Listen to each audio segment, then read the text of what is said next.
Hi everyone, welcome back to our channel. First of all అందరూ ఎలా ఉన్నారండి? UPSC union public service commission CAPF assistant commandant notification అయితే every year release చేస్తుంది కదా. దానికి సంబంధించి ఈ సంవత్సరం కూడా రిలీజ్ చేసింది. ఈ సంవత్సరం కొంచెం భారీగా ఉద్యోగాలు ఉండడం అయితే జరిగింది. టోటల్గా 506 ఉద్యోగాలు అయితే ఉన్నాయి. సో దీనికి సంబంధించి నేను ఈచ్ అండ్ ఎవ్రీథింగ్ ప్రతి వీడియో ఇన్ఫర్మేషన్ అయితే అందిస్తున్నాను. సో ఈ వీడియోలో ఏంటంటే బెస్ట్ బుక్స్ ఏంటి, దీనికి సంబంధించి అలాగే సేఫ్ స్కోర్ ఎంత మెయింటైన్ చేయాలి ఎగ్జామ్లో అనేది నేను ఒకసారి క్లారిటీగా చెప్తాను. సో వీడియోని ఎక్కడ స్కిప్ చేయకుండా చివరి వరకు చూడండి. అలాగే ఇప్పటి నుంచి ప్రిపేర్ అయితే క్రాక్ చేయొచ్చా అనేది చాలామందికి సందేహం అయితే ఉంటుంది. నేను ఒక పర్సన్ అయితే కామెంట్ చేశారు, బ్రదర్ నాకైతే యూపీఎస్సీ సిఏపిఎఫ్ అసిస్టెంట్ కమాండెంట్ గురించి విన్నాక ట్రై చేయాలనిపిస్తుంది, బట్ ఈసారి అయితే నేను అటెంప్ట్ ఇస్తాను, దీన్ని బట్టి పేపర్ ఎలా వచ్చింది అనేది నేను కంటిన్యూగా ప్రిపేర్ అయ్యి నెక్స్ట్ ఇయర్ పోస్ట్ని క్రాక్ చేయడానికి అయితే చూస్తానన్నారు. సో ఇదో బెస్ట్ ఆప్షన్ అండి. మీ దగ్గర కనుక అంత సమయం ఉండి నేను ఒక 1 ఇయర్ దీనికి ఎఫర్ట్ చేయగలను అనుకుంటే సో ప్రిపేర్ అవ్వండి. లేదులే బ్రదర్ నేను మామూలుగా వేరే జాబ్స్ ఏమన్నా చూసుకుందాం అనుకుంటే ఓకే, వేరే జాబ్స్ వైపు కూడా మూవ్ అయిపోవచ్చు. ఓకే, మనకి ఇది ఒక జస్ట్ ఆప్షన్ అంతే కదా, అంటే మనకి ఇదే లైఫ్ కాదు. ఓకే, ఇదొకటైతే గుర్తుపెట్టుకోండి. సో అటెంప్ట్ ఇద్దాం అనుకున్న వాళ్ళు ఇవ్వండి, ఎలా ఉంటుంది అనే వాళ్ళకి మీకు ఒక ఐడియా అంటూ వచ్చింది. ప్రిపరేషన్ కంటిన్యూ చేసుకుందాం అనుకున్న వాళ్ళు చేసుకోండి. సిఏపిఎఫ్ అసిస్టెంట్ కమాండెంట్కి సంబంధించి మీకు ఏమైనా డౌట్ ఉన్నట్లయితే కనుక ఒకసారి డిస్క్రిప్షన్లో ప్లేలిస్టే ఇస్తాను, ఒకసారి ప్లేలిస్ట్లో చెక్ చేయండి. మీకు ఏమన్నా డౌట్ ఉంటే ఒకసారి అవి మాత్రమే చూడండి. ఇంకో విషయం ఏంటంటే ఇంకా ఒక వీడియో మాత్రం పెండింగ్ ఉంది. నెక్స్ట్ వచ్చేసి ఇంటర్వ్యూ, అసలు ఇంటర్వ్యూ ఎలా ఉంటుంది, ఏం అడుగుతారు అనేది నేను దానిపైన కూడా నేను ఒకసారి క్లారిటీ ఇస్తాను. ఓకే, అసలు ఇంటర్వ్యూలో ఎలా ఫేస్ చేయాలి అనేది. సో ఇంటర్వ్యూ కూడా ఇందులో దానికంటూ కొన్ని మార్కులు కేటాయించడం అయితే జరిగింది. అవి ఏంటి పొజిషన్ అనేది నెక్స్ట్ వీడియోలో మీకు ఇంటర్వ్యూ గురించి క్లారిటీగా ఎక్స్ప్లెయిన్ చేస్తా. అర్థమైందా? మెయిన్గా అసిస్టెంట్ కమాండెంట్ లెవెల్లో మన తెలుగు వాళ్ళు జాయిన్ అవ్వడానికి గల కారణం ఏంటంటే, చాలామంది ఇంట్రెస్ట్ చూపకపోవడానికి గల కారణం ఏంటంటే మెయిన్ రీజన్ ఇక్కడ ఎగ్జామ్ చూసుకున్నట్టయితే హిందీ ఆర్ ఇంగ్లీష్ మాత్రమే. అదే నార్త్ సైడ్ అనుకోండి, వాళ్ళు హిందీ రాసుకుంటారు, హిందీలో ఎగ్జామ్ రాసుకుంటారు. అలాగే పేపర్ 2 మెయిన్ ఆన్సర్ రైటింగ్ వచ్చేసి వాళ్ళు హిందీలో రాసుకుంటారు. ఓకే, అదే మనమైతే ఇంగ్లీష్లో రాసుకోవాలి. అలాగే ఇంటర్వ్యూ వచ్చేసి వాళ్ళు హిందీలో ఇచ్చుకుంటారు, మనమైతే ఇంగ్లీష్లో ఇచ్చుకోవాలి. సో అదే మెయిన్ రీజన్. ఒక్కసారి గుర్తుపెట్టుకోండి, ఇంగ్లీష్ అనేది పెద్ద కష్టమేం కాదు. అది జస్ట్ మీరేంటంటే నాలెడ్జ్గా చూస్తున్నారు, నాలెడ్జ్గా చూడొద్దు, అది ఒక జస్ట్ లాంగ్వేజ్ అంతే. మీరు ఇంగ్లీష్కి అంత ఇబ్బంది పడుతుంటే మీ నియర్ బై ఇంగ్లీష్ ఇన్స్టిట్యూట్లు ఏయోటి ఉంటాయి కదా, స్పోకెన్ ఇంగ్లీష్ ఇన్స్టిట్యూట్లు, అక్కడికి వెళ్ళి ఒక 3 months 2 months క్లారిటీగా నేర్చుకోండి. మీరు ఎక్కువగా మీలో మీరు మాట్లాడుకుంటూ ఎక్కువ ప్రాక్టీస్ చేయండి, ఇంగ్లీష్ ఈజీగా వచ్చిందండి. అర్థమైందా? ఎక్కువ మీ ఫ్రెండ్స్తో కూడా ఎప్పుడైనా మాట్లాడేటప్పుడు కాన్వర్జేషన్ మధ్యలో most of the English words use చేసేటట్టు చూడండి. దాని ద్వారా కూడా ఇంగ్లీష్ ఈజీగా నేర్చుకోవచ్చు. సో అర్థమైంది అనుకుంటున్నాను. ఓకే ఫ్రెండ్స్, ఇక మెయిన్ టాపిక్లో చూసుకున్నట్టయితే ముందుగా సేఫ్ స్కోర్ ఎంత మెయింటైన్ చేయాలనేది అయితే చూసుకుందాం. ముందుగా ఇందులో వచ్చేసి paper 1 plus paper 2 plus interview. టోటల్గా పేపర్ 1 వచ్చేసి 250 మార్కులు, పేపర్ 2 వచ్చేసి అది డిస్క్రిప్టివ్లో ఉంటుంది. పేపర్ 2 అనేది ఇది ఒక 200 మార్కులు, ఇంటర్వ్యూ వచ్చేసి 150 మార్కులు. టోటల్ సెలక్షన్ ప్రాసెస్ మొత్తం 600 మార్కులు. అదే మీకు సివిల్ సర్వీసెస్లో చూసుకోండి, మీకు ప్రిలిమినరీ ఎగ్జామ్ అనేది మీకు క్వాలిఫైయింగ్ నేచర్, అంటే మీకు ఫిల్టరేషన్ చేయడం కోసం, అంటే మెయిన్స్కి అపీర్ చేయడం కోసమే పెడతారు. అది ఫైనల్ మెరిట్లో కన్సిడర్ చేయరు సివిల్ సర్వీసెస్ ఎగ్జామ్ అయితే. బట్ మనకి సిఏపిఎఫ్ అసిస్టెంట్ కమాండెంట్ అలా కాదు. మీరు రాసిన paper 1 important, paper 2 important, interview ఈ 3 లెవెల్స్ కూడా ఇంపార్టెంట్. అర్థమైందా? మీకు 600కు గాను ఫైనల్ మెరిట్ తెస్తారు. దీన్ని బట్టి ఒక 300+ ఉంటే ఏదో ఒక జాబ్ రావడానికి అయితే ఛాన్స్ అయితే ఉంది. ఈవెన్ 300 లోపున్న వచ్చింది. కానీ మీకు నచ్చిన ఫోర్స్లో సిఏఎస్ఎఫ్ కావాలనుకుంటే కనుక సిఏఎస్ఎఫ్లో అసిస్టెంట్ కమాండెంట్ కావాలనుకుంటే ఒక 300+ అయితే గ్యారంటీ ఉండాలి. సో అర్థమైంది కదా? ఇప్పుడు వచ్చేసి 250కి గాను ఏ పేపర్ 1 వచ్చేసి 250కి గాను మీరు ఒక సేఫ్ స్కోర్ వచ్చేసి 150 స్కోర్ని మెయింటైన్ చేయాలి. ఓకే, మీకు ఇందులో చూసుకున్నట్టయితే సేఫ్ స్కోర్ వచ్చేసి 150 మెయింటైన్ చేయాలి. ఒకసారి చూసుకున్నట్టయితే 125 క్వశ్చన్లు ఉంటాయి పేపర్ 1లో. ఒక క్వశ్చన్ కరెక్ట్ చేస్తే నీకు 2 మార్కులు. ఇక్కడ నెగిటివ్ కూడా ఉంది 1/3. ఇక్కడ 1/3 అంటే 0.66 కట్ అయ్యిద్ది. అర్థమైందా? అంటే దీని అర్థం ఏంటంటే నీకు ఒక క్వశ్చన్ కరెక్ట్ చేస్తే 2 మార్కులు ఇస్తున్నాడు. అదే నువ్వు ఒక 3 క్వశ్చన్లు తప్పు చేస్తే ఆ 2 మార్కులు కట్ చేస్తారు. అర్థమైందా? ఇదొకటైతే గుర్తుపెట్టుకోండి. ఓకే, 250కి కానీ 150 మార్కులు అయితే కొంచెం సేఫ్ స్కోర్లో పెట్టుకోండి, ఇట్స్ బెటర్. ఇంకో విషయం ఏంటంటే మీరు పేపర్ 1 వాళ్ళు కొంచెం నిర్దిష్టమైన కట్ ఆఫ్ అనేది వాళ్ళు పెట్టుకుంటారు. ఆ కట్ ఆఫ్ క్రాస్ అయిన వాళ్ళదే పేపర్ 2 అనేది చెక్ చేస్తారు, అంటే వాల్యుయేషన్ చేస్తారు. మీరు ఆ కట్ ఆఫ్ క్రాస్ అవ్వకపోతే ఈ పేపర్ 2ని క్యాలిక్యులేట్ చేయరు. అర్థమైందా? అసలు కరెక్షన్కి చేయరు. ఓకే, ఈ యొక్క పేపర్ 2 చూసుకున్నట్టయితే 200 మార్కులు, ఇది కంప్లీట్గా డిస్క్రిప్టివ్. ఇక్కడ నెగిటివ్ మార్కింగ్ అంటూ ఏమీ ఉండదు. అర్థమైందా? మీకు ఇందులో సేఫ్ స్కోర్ చూసుకున్నట్టయితే 90 to 100 మార్కులు అయితే కావాలి. ఇందులో ఎస్ఏ రేటింగ్ ఉంటుంది. ఓకే, ప్యాసేజెస్, అలాగే కాంప్రహెన్షన్, ఇంకా నెక్స్ట్ చూసుకున్నట్టయితే ప్రెసెస్ రైటింగ్ ఉంటుంది, రిపోర్ట్ రైటింగ్ ఉంటుంది, ఆర్గ్యుమెంట్ రైటింగ్ ఉంటుంది. సో టోటల్గా ఇలాంటివి అయితే ఉంటాయి.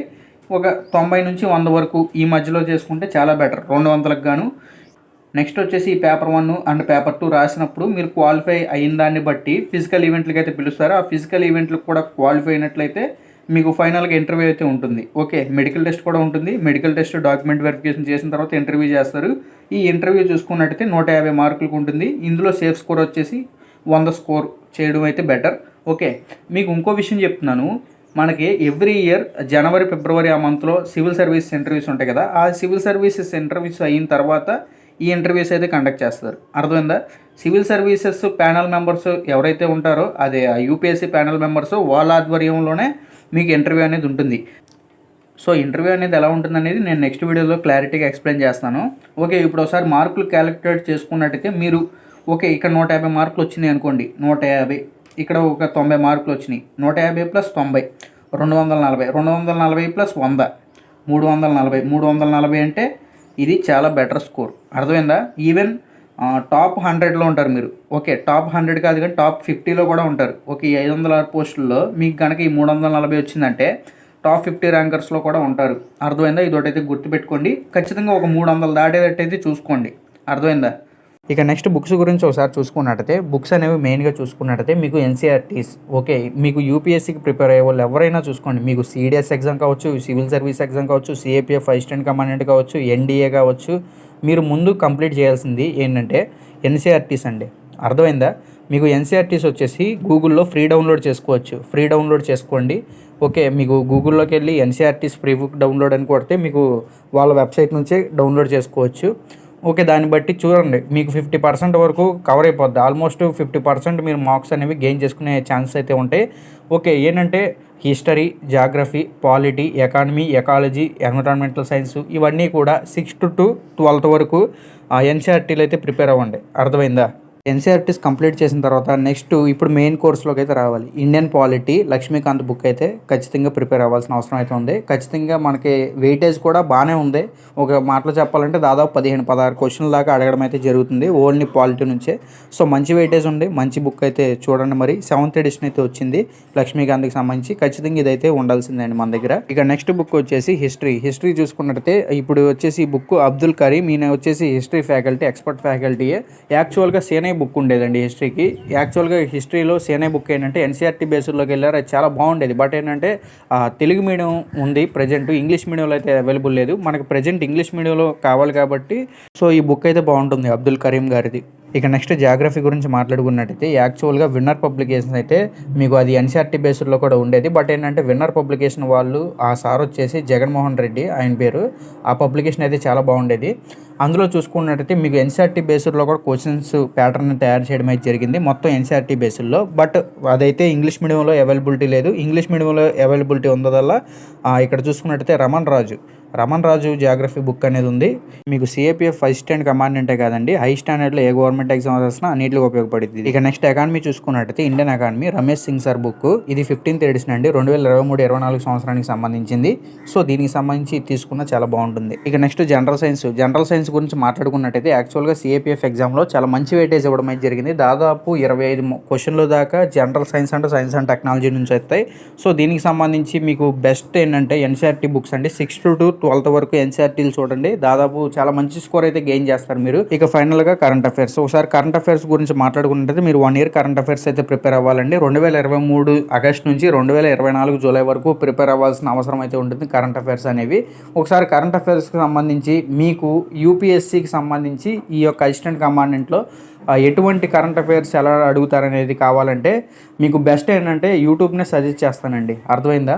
మీకు పరిచయం క్లాసెస్ అనే యూట్యూబ్ ఛానల్ ఉంటుంది, వాళ్ళైతే బాగానే చెప్తారు. అలాగే వాళ్ళకి టెలిగ్రామ్ ఛానల్ కూడా ఉంటుంది. మీరు అందులో ఫ్రీగా జాయిన్ అవ్వి మీకు దానికి కావాల్సిన కరెంట్ అఫైర్స్ అయితే కలెక్ట్ చేసుకోవచ్చు. బట్ ఏంటంటే 1 year నుంచి చూడాల్సిన అవసరం అయితే ఉంటుంది మీరు. అర్థమైందా? మీకు అదైతే చాలా బెస్ట్. ఆ డిఫెన్స్కి సంబంధించి వాళ్ళైతే బాగా కవర్ చేస్తారు కరెంట్ అఫైర్స్. ఇక ఆబ్జెక్టివ్కి సంబంధించి ఏమేమి ప్రిపేర్ అవ్వాలనేది ఇప్పుడు దాకా డిస్కస్ చేసుకున్నాం కదా. ఇప్పుడు వచ్చేసి డిస్క్రిప్టివ్. ఈ డిస్క్రిప్టివ్లో మెయిన్ ఎస్ఏ రైటింగ్ ఉంటుంది కాబట్టి ఈ ఎస్ఐకి సంబంధించి దిశ పబ్లికేషన్స్ 151 ఎస్ఏల బుక్ అయితే ఉంటుంది. ఓకే, ఈ బుక్ అయితే పర్లేదు, బాగుంటుందని చెప్పుకోవచ్చు. ఇక్కడ ఎస్ఏ రైటింగ్ వచ్చేటప్పటికి చేయకూడని మిస్టేక్ ఏంటంటే ఓన్లీ వాళ్ళు ఇచ్చిన లిమిటెడ్ ఎస్ఏస్ మాత్రమే ప్రిపేర్ అవ్వకూడదు. మీకు ఏ క్వశ్చన్ ఇచ్చినా దానిపైన ఎస్ఏ రాయమంటే రాయగలిగే కెపాసిటీ మీకు ఉండాలి. క్వశ్చన్ అర్థం చేసుకోవాలి. అర్థమైందా మీకు? ప్రజెంట్ ఈ బుక్ అయితే బాగానే ఉంటుంది ఎస్ఏ రైటింగ్కి. ఇక నెక్స్ట్ వచ్చేసి report writing, okay, letter writing, comprehension, precis writing ఇలాంటివి కూడా ఉంటాయి కాబట్టి, అలాగే కొంచెం గ్రామర్ పార్ట్ కూడా ఉంటుంది. దానికి సంబంధించి చారీస్ బుక్ అని ఉంటుంది, రాజేంద్ర చారీస్ సార్ బుక్. కొంచెం ఇదైతే బాగానే ఉంటుంది. ఓకే, మీకు ఇంగ్లీష్ అనేది డిస్క్రిప్టివ్ అనేది మీరు ఎంత బాగా ప్రజెంట్ చేస్తే అంత ఎక్కువ స్కోర్ గెయిన్ చేయగలరు. అది మీ నాలెడ్జ్ని బట్టి ఉంటుందండి. అర్థమైందా? ఈ డిస్క్రిప్టివ్ అనేది ఓన్లీ ఒక బుక్ ప్రిపేర్ అయితేనే అనేది చెప్పలేం. ఏ బుక్స్ ఏంటంటే జస్ట్ గైడెన్స్ ప్రకారం అంతే. మీకు ఎలా రాయాలి, ఎలా రాస్తే కొంచెం ఎక్కువ మార్కులు తెచ్చుకోవచ్చు అని కొంచెం గైడెన్స్ ప్రకారమే ఉంటుంది. మిగిలినదల్లా మీ యొక్క నాలెడ్జ్ ఉపయోగించి రాయడమే. సో మొత్తానికి మీకు పేపర్ 1 ప్లస్ పేపర్ 2కి సంబంధించి బుక్ లిస్ట్ అయితే చెప్పేశాను. మీకు ఏమన్నా డౌట్ ఉంటే కామెంట్ చేయండి. ఇక నెక్స్ట్ ఇంటర్వ్యూ గురించి ఒకసారి నెక్స్ట్ వీడియోలో మాట్లాడుకుందాం.